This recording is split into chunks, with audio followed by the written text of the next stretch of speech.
kebijakan yang tepat pada saat yang tepat. Tapi kemampuan kita untuk menghasilkan kebijakan yang baik itu juga sedang dijebak oleh sistem politik yang barangkali hari ini kita saksikan gitu kan, yang kemudian menghasilkan pengambilan kebijakan yang miopik, yang tidak melihat gambar panjang tetapi hanya melihat siklus voting 5 tahunan. Nah, kira-kira apa yang bisa dilakukan untuk memutus miopi ini supaya kita tidak kehilangan 30 tahun ke depan gitu.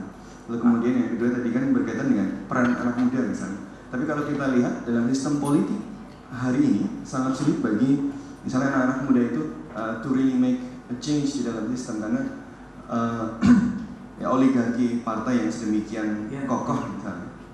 Bagaimana caranya kita bisa membongkar ini sehingga kita juga bisa membongkar jebakan kelas menengah itu, karena itu menurut saya prasyarat untuk membongkar jebakan yang itu.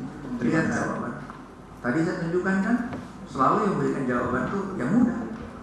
Budi Utomo, Sumpah Pemuda, angkatan 45, angkatan 66, angkatan 7, semua selalu.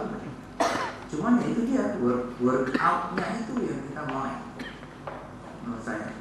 Sehingga akhirnya sistem check and balance kita tuh nggak jalan. By the way, Indonesia tidak menganut tiras politika, kita menganut sistem Amerika, check and balance. Ya, kita bakal gitu. Jadi ini saja merupakan sesuatu hal yang harus dibicarakan dalam fakultas hukum. Apa akibatnya dari suatu sistem yang dengan sengaja tadi tiras politika itu buat kita tidak relevan seperti itu. Nah, yang saya ingin sampaikan kepada Anda tadi itu adalah kalau sehubungan dengan pertanyaan Anda, inilah saya baca buku yang terakhir ya. Saya tiap minggu berusaha untuk satu buku selesai, gitu kan? Ada orang namanya Nassim ya Taleb dan bukunya itu anti-fragile gitu kan. Saya tahu dari sistem analisis apa yang disebut sebagai kerentanan. Ya, saya dulu belajar sistem analisis, saya tahu suatu negara yang besar seperti Indonesia yang sangat kompleks dilihat dari syaratnya dan dari umur sejarahnya, negara itu per definisi adalah negara yang fragile, rentan.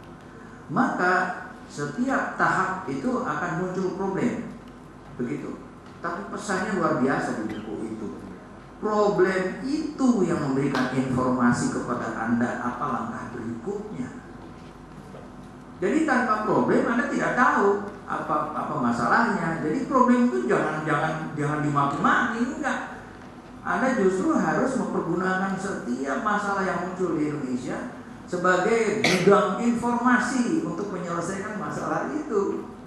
Ya, jadi dia bicara fragility, kemudian bicara juga dia anti-fragility, kemudian apa yang disebut sebagai robust system, dan bahwa itu memerlukan kuliah tersendiri ya. Tapi waktu saya baca, aduh ini udah lama saya pikir juga gitu ya. Tapi luar biasa bahwa dalam perjalanan ke depan masuk ke unknown tadi itu ya. Randomness-nya makin banyak, uncertainties-nya makin banyak. Tapi dia bilang setiap langkah itu akan memberikan informasi baru yang Anda harus pakai. Tapi kebanyakan dari kita oleh karena kita asyik dengan the future of the past, apalagi kalau Anda dikelabui oleh dogma, ya, di mana pikiran kita sudah tidak lagi terbuka, tidak open system, tapi closed system. Itulah saat kemudian Anda ikut generasi yang tua saja.